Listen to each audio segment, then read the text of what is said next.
Okay, so hi, my name is Isabel Danino, and I'm going to be looking at where do we look for initial answers. So, the first place people look for initial answers. Oh, by the way, this question is very broad, and I'm going to be focusing more on where do we find answers for ethical things and things more to do with life, and not so much on answers that are more scientifical and things we learn in school. So, first is religion.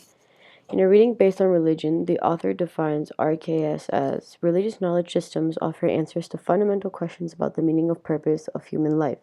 Different religions have different sources for where they find answers from, where it's either the Bible or prayer or meditation. Their higher power or God has concrete plans for them and is known that to have the answers to everything. So in Christianity, they have the Bible, for example.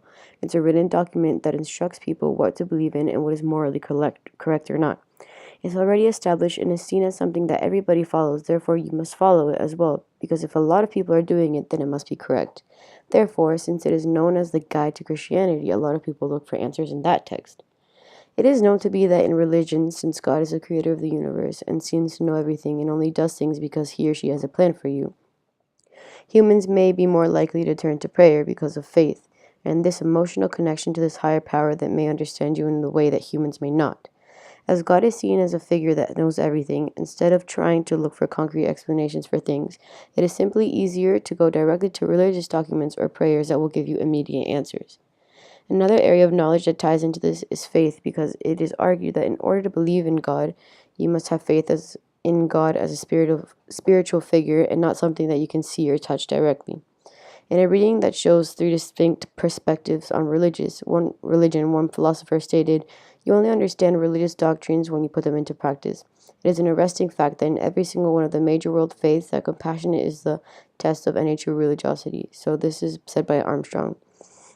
This argument suggests that the reason some find answers through religion and others don't is because some choose not to practice religious doctrines, and that through faith, it is known that through faith you can find anything if you're religious.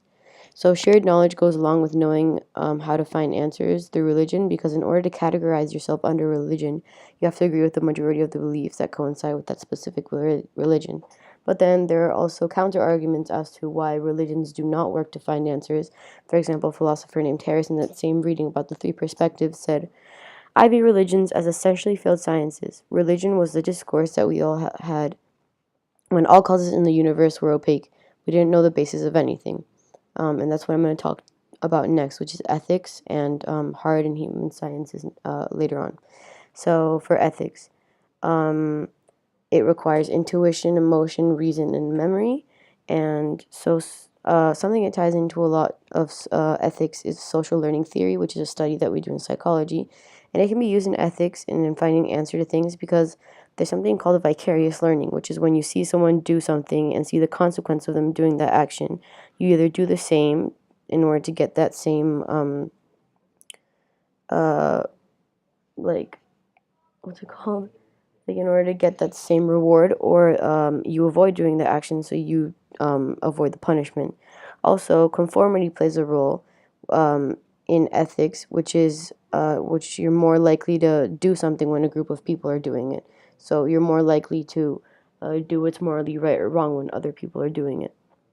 So this can be used in a good or bad way. For example, it is ethical to help the poor if you can. Therefore, when you see people helping you, are more likely to help because everybody is doing it and has a positive impact on the community.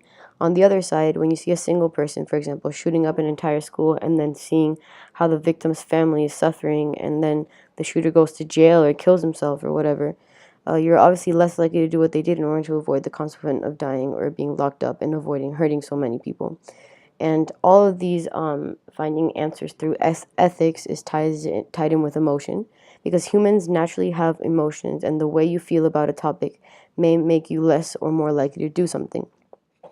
So utilitarians believe that we must have the greatest good for the greatest amount, and therefore our morals and our actions are purely based on what will bring us the greatest happiness.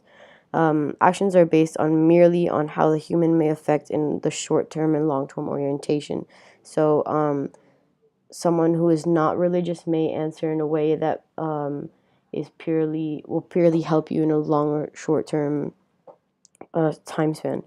So, in a TED talk given by Jonathan Haidt, he explained about the moral foundation. So, Jonathan Haidt's ideas are based on moral foundations, where he believes that our ethical decisions are purely based on biological factors and the environment that we're in, and how we're all born with a blank moral foundation and structure our morals as we grow up and develop. He tends to use the elephant and the rider metaphor that suggests that the elephant is our automatic and emotional side to us, and then the rider represents the analytical and controlled side. So, we can train the rider to know that the elephant exists and can manipulate the elephant, which is our brain. He's talking about our brain. But at the end of the day, the elephant will end up manipulating everything and decide where you steer. So it's kind of this idea that your brain can form what you do, but at the end of the day, you can't decide what your body ends up doing. And then this ties back into looking for answers because people can influence what you like answers to like your ethical like beliefs and like morals and everything, but at the end of the day you're going to just structure your own ideas. Personally, I'm not a religious person, and the way I find answers are through science and my morals. These morals are shaped through my culture and the influence that my parents had on me growing up. I don't need a religious text to tell me what to do or what not to do, but rather let my family and friends guide me to the right answer. When it comes to fact based questions, I tend to turn to books and teachers that will have factual evidence that will answer my questions instead of maybe turning to prayer and to God like many religious people do, which helps them find a path to the right answer. And finally, we have human and natural sciences, which are mainly based on reason and language, but the language is always developing because, for example, in psychology, when a psychologist does one study, another one takes those ideas and develops it or suggests different theories. So, one of the most controversial topics, especially between religious people and those who aren't, are how we came to be. Personally, I think science may have its flaws, but it's mostly correct for the majority of the time. For example, I believe in the theory of evolution because it has concrete facts and evidence as to how we came to be.